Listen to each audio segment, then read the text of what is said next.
Nixon blows up this peace deal that was coming together in October, November 1968 on the eve of the elections. He blows it up to get himself elected. If the war had ended with this very promising Johnson peace plan in Paris, there would have been 30,000 American dead in the Vietnam War. Because Nixon deliberately prolongs the war, and this is all described in gruesome detail in the book, because he deliberately prolongs the war. The war ends in January of 1973 for the United States with 58,000 casualties, twice as many casualties, twice as many wounded. And the really sad fact is Nixon and Kissinger end up getting the exact same peace deal in January 73 that Lyndon Johnson and his spokesman in Paris, Averell Harriman, were going to get in October, November 1968. The exact same peace deal.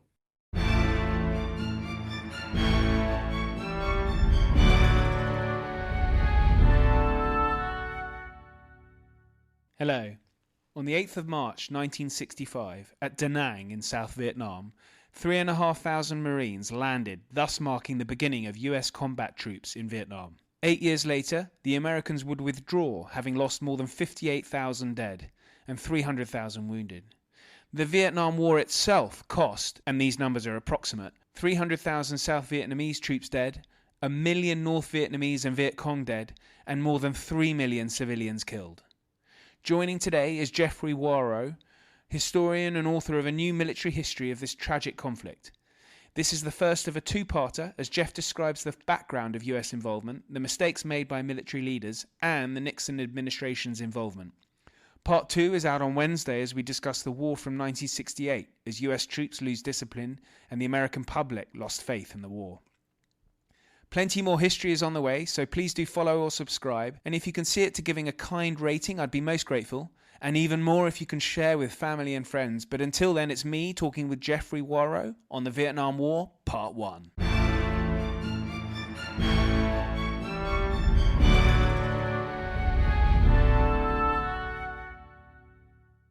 Jeff, this is a real pleasure to have you on. Thank you very much for joining me. Thank you for having me. I enjoy your podcast immensely.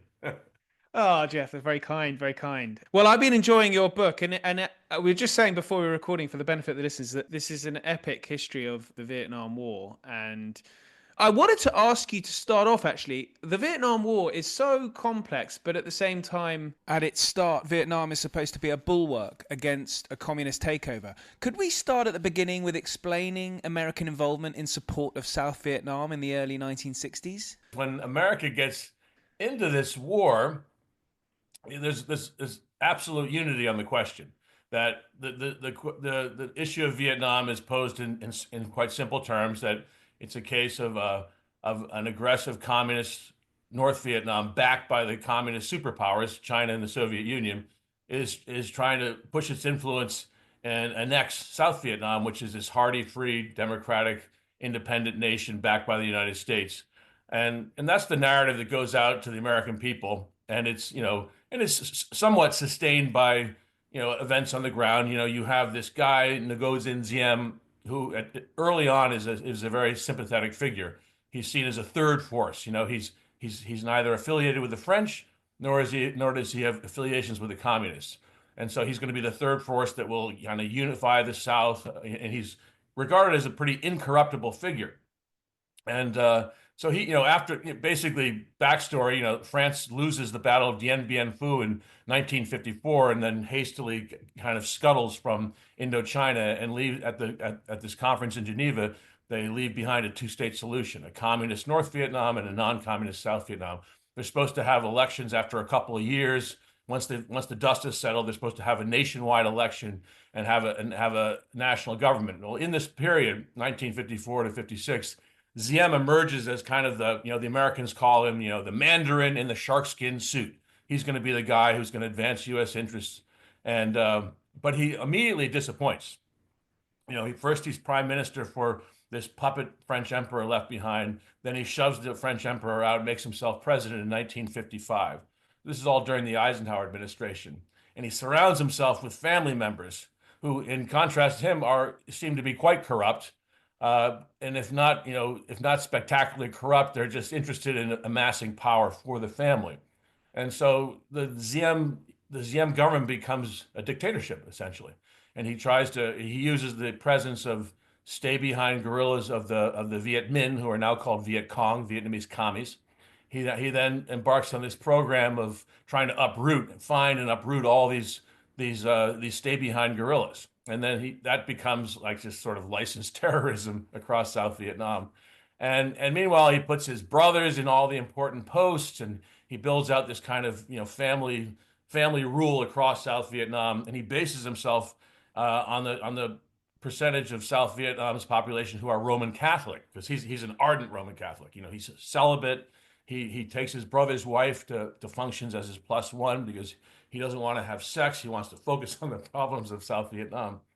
But this is also very problematic because Catholics, are just 20% of the population, and only recently because a lot of Roman Catholics came south after the partition of the country.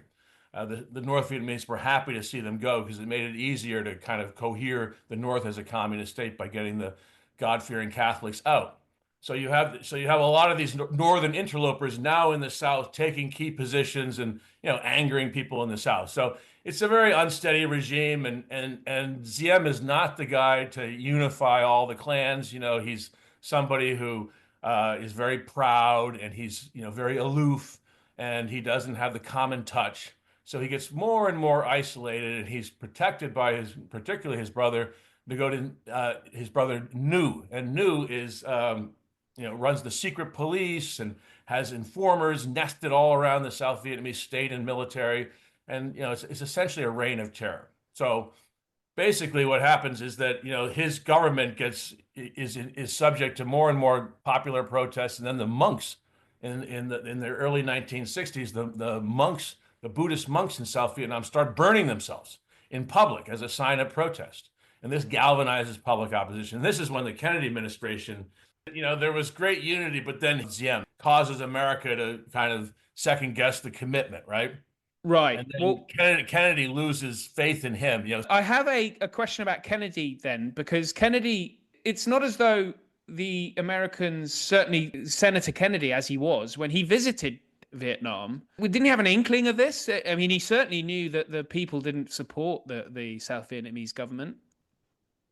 Well, I mean, Kennedy was an early supporter of Diem. Diem, before he went back to South Vietnam, he was living in exile at the Maryknoll Cemetery in New Jersey, right? And so people from Washington would come down and meet with him, and he was being held up as the guy who would be the American, you know, puppet is way too strong a word, client perhaps, an American sponsored leader to bring South Vietnam into the modern age.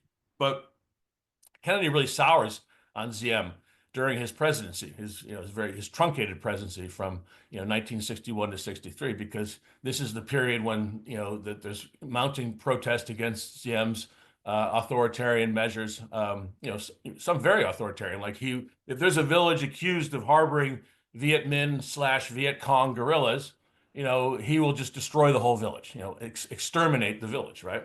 As a lesson to other villages, don't harbor Viet Cong in your midst. And So, is that using US weaponry as well? oh yeah, because the U.S. is, under Eisenhower administration, the U.S. put $1 billion of aid, which is about 12 billion today, into South Vietnam, completely armed and equipped the security forces. So, Kennedy is really souring on it, and then there's the when in 1960, 62, 63, there starts the Buddhist protests begin, and then the monks actually start sitting in busy intersections and lighting themselves on fire, right, as a protest against his methods. So Kennedy, who's the first Roman Catholic president in American history, feels particularly responsible for this guy Diem, because he's basing himself on the Catholics, and Kennedy's like, this is not a good look for me. I need to distance myself from Diem, and because he's a Catholic and he's doing this in the name of Catholicism against the non-Catholic majority of South Vietnam, but also just because it's tyrannical, and we're supposed to be fostering democracy, not this authoritarian regime. So Kennedy then gets behind the coup, right, and he green lights this coup against Diem, which happens a couple of weeks before Kennedy's own assassination in November '63. And the coup is supposed to just remove Diem and his brother Nu from power, but in the course of the coup, they murder the coup plotters murder Diem and Nu, And so Kennedy is absolutely flabbergasted because he wasn't expecting that. Right. And so Kennedy's assassination, a lot of people ask, suggesting that that really put the kibosh on a US withdrawal from Vietnam, and LBJ, ramped things up. I know that's a sort of thrust of your book, is that Kennedy did probably intend to withdraw. Is that right? Well, that would be entirely speculative. We have no way of knowing, and I don't spill too much ink on the question in the book for the simple reason that we can't know, right? But what we do know is that Kennedy was always, very uncomfortable with South Vietnam because he really saw it as a potential quagmire. And he saw how much aid that Eisenhower administration put in. He continued that aid. He increased the aid. He increased advisors from a few hundred under Dwight Eisenhower to 15,000 when Kennedy was assassinated. So you had American officers in every ARVN headquarters, in every ARVN company out in the field. You had Americans piloting Vietnamese National Air Force aircraft on combat missions, right? They would always have to fly with a South Vietnamese who they derisively nicknamed the sandbag because he would just sit in the other seat and the American pilot would do all the strafing and bombing, right? So, but and that was as far as John F. Kennedy wanted to go because he said, if I allow the U.S. military into South Vietnam in a big way, their demands for more troops, for more materiel, for more missions and targets are going to just keep increasing because that's how the military functions. If they're going to be given something to do, they want to do it thoroughly, and then it just becomes a bigger and bigger job. And this is a time when John F. Kennedy has a very ambitious domestic political agenda. He wants to cope with inflation, unemployment. He wants a tax cut. He wants to negotiate a nuclear test ban treaty with the Soviet Union uh, to relax tensions and allow him to cut the defense budget. And so the last thing he wants is to like ignite a hot war in Southeast Asia. So he's very firm about containing the mission.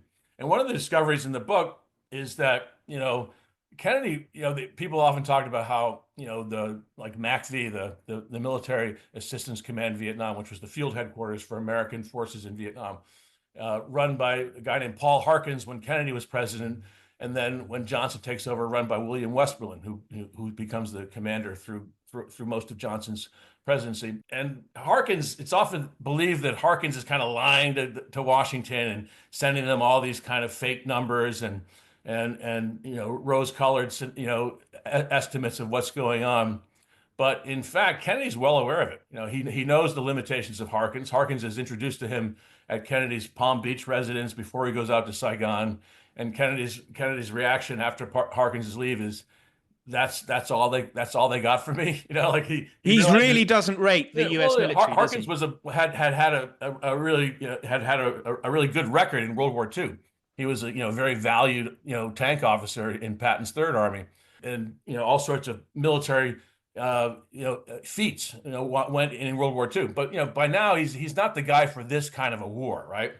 And but Kennedy's fine with it because he says, look, as long as MACV keeps sending back these rosy, optimistic, accounts of what's going on in South Vietnam, I won't be under any pressure in Washington to escalate the war. And his idea, Kennedy's idea, and we see this through, his meetings, his correspondence, and his directives to his subordinates, is that he's going to keep the lid on things until he's safely reelected in 1964, doubtless against a Republican hawk who's going to be like banging the table about Vietnam and how we got to take harsher methods in Vietnam. So Kennedy's going to kind of keep the pressure on in South Vietnam to show that he's standing up against communism. But he's already given instructions to key subordinates that after the elections, he wants to explore every scenario, including getting out of South Vietnam. So with LBJ taking over, the war is escalating. But I was interested. It's at Gulf of Tonkin's a key moment when that happens in '64. So is that towards the end of '64? August 64. August '64. And if the Gulf of Tonkin incident hadn't happened, would there have been another clash between North Vietnamese forces and American forces that would have inevitably resulted in the same result? Oh, Or was it? absolutely. Johnson didn't need the Tonkin Gulf resolution. He had presidential war powers. Now we have presidential war powers virtually unlimited. Congress often doesn't want to assert its war powers. They'd rather let the president take it on his own account using this emergency, ability rather than Congress having to vote on a war and put themselves on record as being in support of a war. We saw that when Obama wanted congressional authorization to bomb in Syria, and Congress said, no, no, no, no, please, you do it. We don't need to be involved. Right? So, but back then, war powers were still taken very seriously by the United States Senate. So Johnson was trying to get kind of congressional buy-in for ramping up pressure in South Vietnam. Not that Johnson was not in favor of this war at all. Johnson was this domestic reform president. He was teeing up the Great Society, teeing up the war on poverty, and this was a bigger program than the New Deal, right? And more costly. Things like Medicare, Medicaid, and new federal departments and beautification and urban renewal and college subsidies, mortgage subsidies, over 100, bills submitted in his first Congress. So, so he didn't want to be involved with Vietnam, but he felt like I've got to show he takes over in November '63. Elections are coming up a year later when he's going to be running, and he's going to be running against a hawk like Barry Goldwater, right? Who's is talking about how we need to like just finish the job and finish the job quickly and stop pussyfooting around in Vietnam. So he needs to act tough. So and so he looks for some thing that will happen that he can then go to Congress and say, I need you guys to give me full powers to do whatever I need to do against these damn communists in Vietnam. And the Tonkin Gulf incident arrives, like some kind of deus ex machina, because basically, it allows him to say, you see, U.S. warships were attacked by North Vietnamese torpedo boats in international waters. And this is just how just out of control the communists have become. So I need congressional authority to take whatever measures I need to defend American personnel in Southeast Asia, right? And so then Congress goes, oh yes, please, and they give them in the Senate and the House overwhelming majorities to take whatever measures are needed to defend American personnel in Southeast Asia.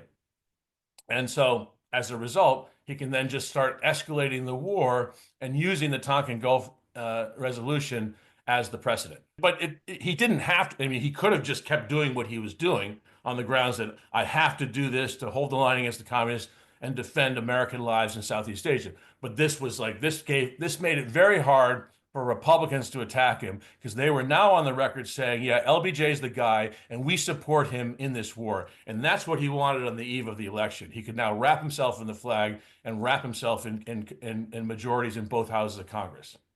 Yeah, so it's very much a sort of an electioneering type move for him Yeah, then. Right. absolutely. Um, And so, it does become the legal basis for the American involvement right up to the end of the war. really, right, okay. I guess I Because the hadn't president can appreciated do it. anything, ask Congress, and Congress just tamely passes all the appropriation bills.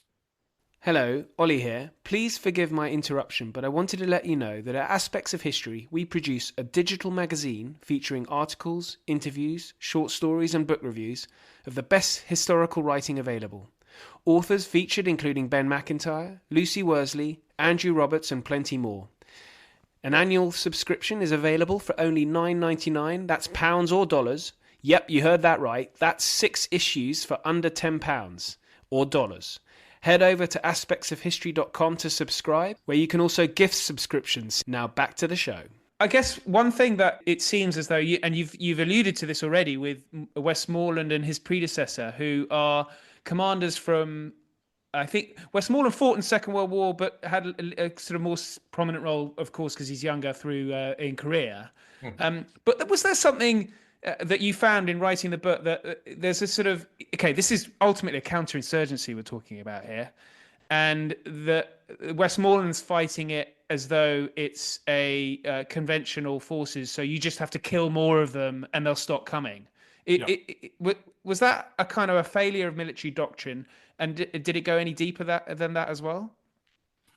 Well, I mean, Westmoreland, he's no fool. He knows that there's a big insurgency in South Vietnam, right? But where the error he commits is that he decides to fight the war that he wants to fight, which is a maneuver war against the North Vietnamese army, battles in the field against main forces, and he's going to subcontract the counterinsurgency to the South Vietnamese, to the ARVN, the Army of the Republic of Vietnam, which everybody called the ARVN. And then he's going to, and Westmoreland very artificially separates the war in Vietnam into two wars. He talks about we have to fight the bullies, the NVA, the North Vietnamese Army, which will be infiltrating over the frontiers of South Vietnam, the North Vietnamese, South Vietnam frontier, but also the Laotian frontier and the Cambodian frontier. So we're going to go out on the extreme borders of South Vietnam, says Westmoreland, and we're going to fight the bully boys there and fight them in sort of pitched battles. And then we're going to let the ARVN, this, initially a couple 100,000. During the American presence, the ARVN goes from a couple 100,000 to a few 100,000 to a million troops. Plus, we pay for 2.5 million militiamen, the regional forces, popular forces, and self-defense forces. So we've got at peak strength, we've got 3.5 million South Vietnamese troops armed and paid for by the U.S. government. And so his idea is we'll let those guys handle village security and sort of dig up the insurgency, while American maneuver units, and at peak strength, the U.S. has, like 7 Army divisions and 2 Marine divisions in Vietnam.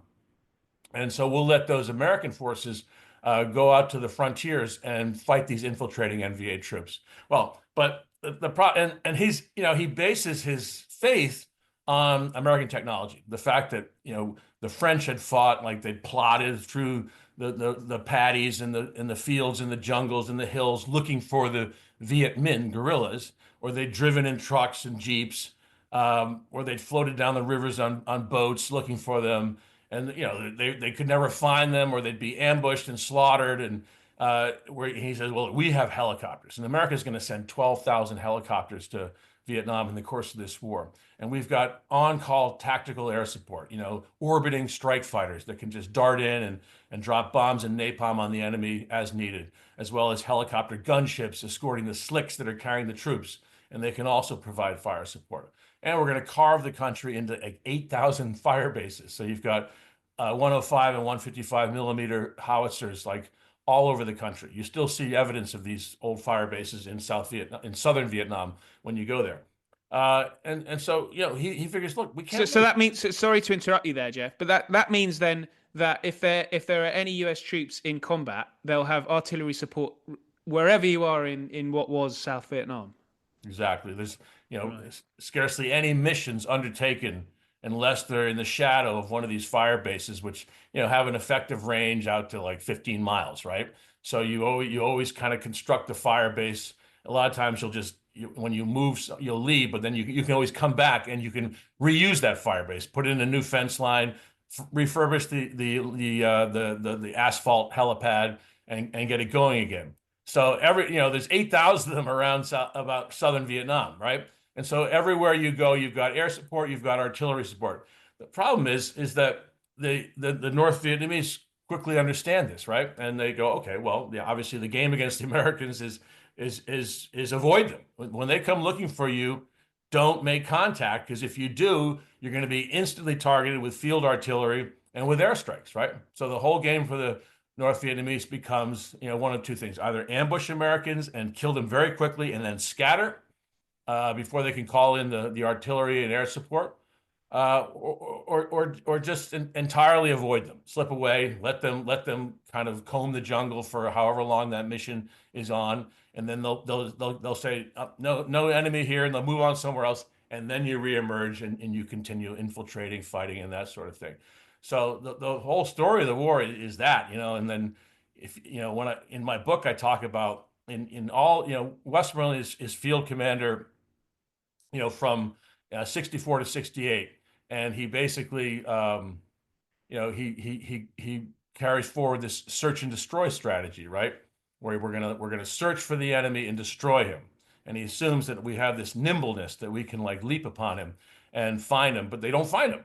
So 90% of search and destroy operations make no contact with the enemy, because the enemy just doesn't fight. And when they do fight, it's either, as I said, an ambush, or they have this strategy of grabbing the Americans by the belt. So they'll close really quickly with the Americans, and they'll get in really close. like 10, 20 yards close, meaning that the Americans can't call in artillery fire and they can't call in airstrikes because the safe envelope is too narrow. So the Americans then have to fight with their squad weapons, the machine guns and the M16 rifle and hand grenades and the M79 grenade launcher, right? And the Americans are really good at this, right? But that's not how it's supposed to work because then you get casualties. The way it's supposed to work is the American infantry units are tethered goats. They're sent out there like a tethered goat to draw in the predator, and once the predator engages the tethered goat, then the predator gets annihilated with artillery from the fire bases and tactical airstrikes from overhead, right? But the NVA and the VC learn this, and so they always dart in really close. And they get so close that the Americans have to fight with their infantry weapons, and then the casualties start ticking up. And this fits with the whole North Vietnamese Viet Cong strategy, which is prolong the war, increase U.S. casualties to the point, not only casualties, but costs, because even these 90% of missions that don't make contact with the enemy, they still spend a lot of fuel, a lot of munitions, a lot of casualties to mines and booby traps and just heat exhaustion and diseases. And so the casualties and the costs of the war keep ticking up, whether or not you make contact with the enemy. It's mind-boggling to realize that. I think, is it, and you can correct me, is it about 65 when McNamara, the Secretary of Defense, accepts that this war's unwinnable? 66, 66. because November 65 is the Battle of Ia Drang, which I talk about in the book, and there was the movie starring Mel Gibson, Hal Moore. We Were Soldiers, where Mel Yes. Gibson plays Hal Moore, and it was treated at home like a great victory. So there's a lot of, and I talk in the book how the sort of at the end of the battle when one of the units is marching overland to an LZ, it gets trapped by the NVA and slaughtered, and so the casualty ratio in Ia Drang is much worse than it appeared after just the action around Ia Drang versus the one in LZ Albany that I talk about in the book. So, but at home they don't talk about LZ Albany; they talk about the Battle of Ia Drang, the fighting around LZ X-Ray, and that's the kind of same optimism infects the White House and the Pentagon, but by 66, McNamara really sours on the war because he has this Office of Systems Analysis at the Pentagon, which computerizes everything that's being fed back to Washington by MACV and runs the numbers on it. And they start realizing that the MACV is doctoring the numbers and just putting the most optimistic spin on outcomes in South Vietnam, and they're not getting the truth. So they start running the numbers themselves using computers, and they realize that, by all metrics, body count, villages pacified, that sort of thing, that we're not doing well. And then McNamara starts plotting the cost of this war, that initially cost like 2 billion and then 5 billion and then 11 billion and then 21 billion, year by year. And yet he's unable to articulate to the president like any kind of winning strategy. How do we terminate the war and achieve some kind of peaceful, stable outcome? As far as he can tell, looking at the numbers and looking at the demands from MACV in Saigon, the war is literally interminable. And there's I think a congressional or a Senate hearing that you write about in the book with a former diplomat appears in front of George Kennan. And okay, yeah. That's in about 66, isn't it?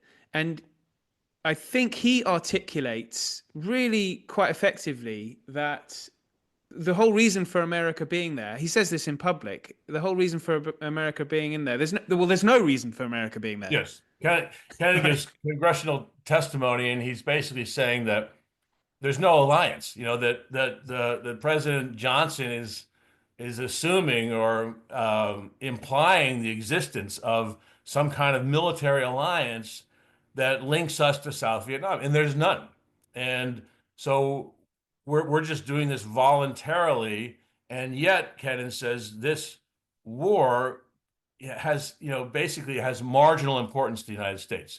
Kennan, of course, is the author of the containment doctrine. So if anybody was going to be enthusiastic about this war, you think it would be him, right? Because we're stopping the spread of southward of communism. But he says, look, it's a place of marginal strategic importance, because demographically, economically, territorially, and so this huge American commitment, which has grown almost in a fit of absence of mind from this small advisory body to this big field army. First 120,000 troops, then like 300,000 troops, and then up all the way up to 543,000 in 1968, right? And so Kennan is watching this rising tide of expenditures and troop levels in South Vietnam and saying, there's no alliance that compels us to do this, and there's also no strategic reason that would persuade us to do this. So why are we doing this? And the administration has no answers other than the usual pabulum about how we're standing in the breach to defend democracy against communism, blah blah blah. Yeah, it's amazing. It carried on for another what, seven years. It's amazing. One thing that I Well, I know is thought off. on that when you said carried on, it's like that was really the main reason I wrote the book, because I felt that most of the books on Vietnam, they they're either like about small pieces of it, about this or that personality, or this or that battle, or this or that phase. And if it's an account, a complete account of the war in Vietnam, they tend to spend most of their time talking about the American escalation of the war up until the Tet Offensive in January, February 1968, right? And then we have this big surprise when we think we're sort of on the front foot, and it turns out we're actually on the back foot, and the American public and Congress and the media freaks out, and then everybody's like, "Oh, we got to get out of Vietnam." And Johnson says, "Yeah, this war has ruined my presidency. I'm not going to even run for re-election." Imagine that. And then it seems like then Nixon comes in with a secret plan to end the war. And the way I felt like most Vietnam books treated it is that Nixon comes in as kind of a caretaker who's just going to kind of usher us out of Vietnam, right? But that's not. And I said, no, no, no. Nixon comes in and says, I have a plan to win the war, right? And I have a plan to get us out of it, but win, win for American interest and for South Vietnam to survive and be sort of an American sentinel in Southeast Asia. And so I say, okay, well, that's like half the war. So there's a book about Vietnam, half has to be on the Johnson half of the war, and half needs to be on the Nixon half of the war, right? And aren't half the casualties under Nixon as well? Yes, Nixon blows up this peace deal that was coming together in October, November 1968 on the eve of the elections. He blows it up to get himself elected. And if the war had ended with this very promising Johnson peace plan in Paris, there would have been 30,000 American dead in the Vietnam War, because Nixon deliberately prolongs the war, and this is all described in gruesome detail in the book, because he deliberately prolongs the war. The war ends in January of 1973 for the United States with 58,000 casualties, twice as many casualties, twice as many wounded. And the really sad fact is that Nixon and Kissinger end up getting the exact same peace deal in January 73 that Lyndon Johnson and his spokesman in Paris, Averell Harriman, were going to get in October, November 1968. The exact same peace deal. So I thought it was important to bring out, like, what did the Nixon War actually look and feel like compared with the Johnson War? Yeah, it's an absolute tragedy. I mean, what, 3 million civilian casualties over the whole Vietnam War as well. It's unbelievable. Now, one thing that some people argue is that, well, Johnson, and I'm not sure if they say this about Nixon, but Johnson fought the war with one arm tied behind his back. If they'd sort of gone all out war into the neighboring Laos and Cambodia, which is where the Ho Chi Minh Trail is. So that's where, for the sake of the listeners, that's where a lot of the supplies for South Vietnam came from. Then we'd have got a different result, and maybe we'd be talking about a victory. But you certainly don't take that view, having a look through your book. No, I thought that was, years ago I taught at the Naval War College in Newport, Rhode Island, and we did a case study on the Vietnam War, and we would kind of and this was the strategy and policy course where you'd have a class of a dozen officers, and you would role play scenarios, and so we would role play Vietnam, and the students who would play the American side would always say, okay, we're going to actually take the gloves off and we're going to hit, Laos and Cambodia and North Vietnam and kind of cut the head off the snake, right?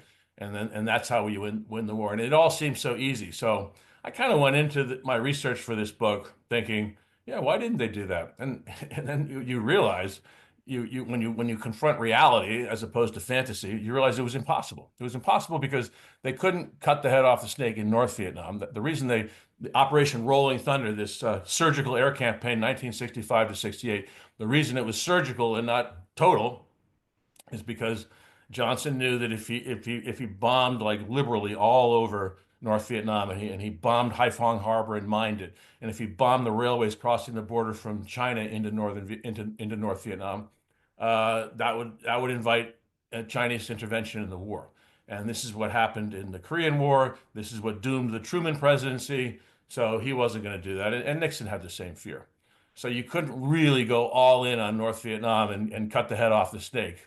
And as for the sanctuaries, well, the sanctuaries, Laos and Cambodia, were these big, forested, empty countries, largely empty, but they also contained, in 100,000 communist guerrillas in Laos, the Pathet Lao, and at least as many in Cambodia, the Khmer Rouge, right? And these communist so-called forest armies were quiet during the Vietnam War only because the Americans respected these so-called sanctuaries. They didn't go into neutral Cambodia and neutral Laos to attack the NVA sanctuaries. The NVA had base camps and supply dumps all along the Laotian South Vietnamese and Cambodian South Vietnamese borders. And the U.S. wouldn't go in there to take them out because they were neutral countries. But obviously, if North Vietnam was violating their neutrality, the U.S. could have done the same thing. And the reason we didn't wasn't because we had some, diplomatic respect for neutrality. That was because militarily it was impossible. Why? Because, and I talk about this in the book, for example, there's this place in South Vietnam, in I Corps, the northernmost part of South Vietnam, called the A Shau Valley. A Shau Valley was inside South Vietnam, and it was a prime avenue of the Ho Chi Minh Trail.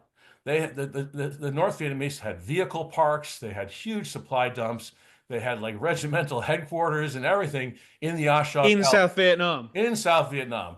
This was like this was one of the roads of the Ho Chi Minh Trail, and then there were others further west inside Laos.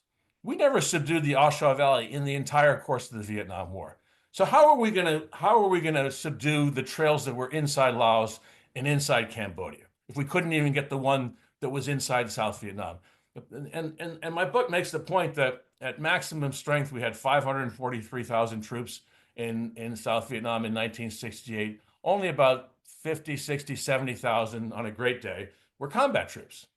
The rest were all, clerks and jerks, the rear echelon, truck drivers, ammo handlers, warehouse workers, clerks, and so with it, so you're talking about an army of 540,000 with about 70,000 combat troops. How many more troops do you have to send to Southeast Asia to have a force big enough to invade Laos and Cambodia and still fight the war in South Vietnam? Obviously, it just with most of our active duty strength in South Vietnam during the Vietnam War, as it was, with all of our regional commands in NATO, in Korea, in the Middle East, in Taiwan Strait, with everything else stretched really thin, we simply could not escalate the war in Vietnam to have enough forces to go into these sanctuaries. And even when we did, for example, Nixon does the Cambodian incursion in 1970, and he sends troops in to find these like supply dumps and these garrisons of NVA and VC main force troops. And of course, the NVA and VC disappear. They just go further, west into Cambodia. They leave behind a lot of their supplies, which the Americans burn and blow up, but they just take delivery of new supplies to replace those, and the guys come back and they continue fighting. So it's like sort of punching into thin air and hitting nothing, and there's no sort of long-term positive result.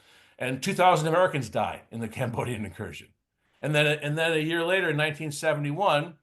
The ARVN attempts a Laotian incursion. They go into Laos in the same kind of exercise, and half of their force gets destroyed by the North Vietnamese army, and they're like driven out of Laos in a bedraggled rout, right? So this idea that you could just cut off the Ho Chi Minh Trail, it's a fantasy.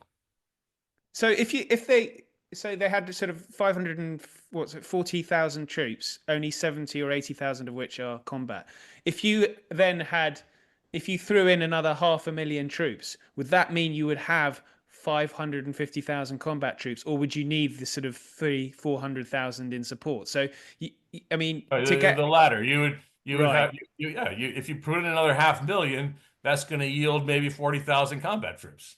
Thanks so much for listening. If you want to get in touch, you can via Spotify or email history@aspectsofhistory.com. Part 2 is out on Wednesday, but until then, thank you and good night.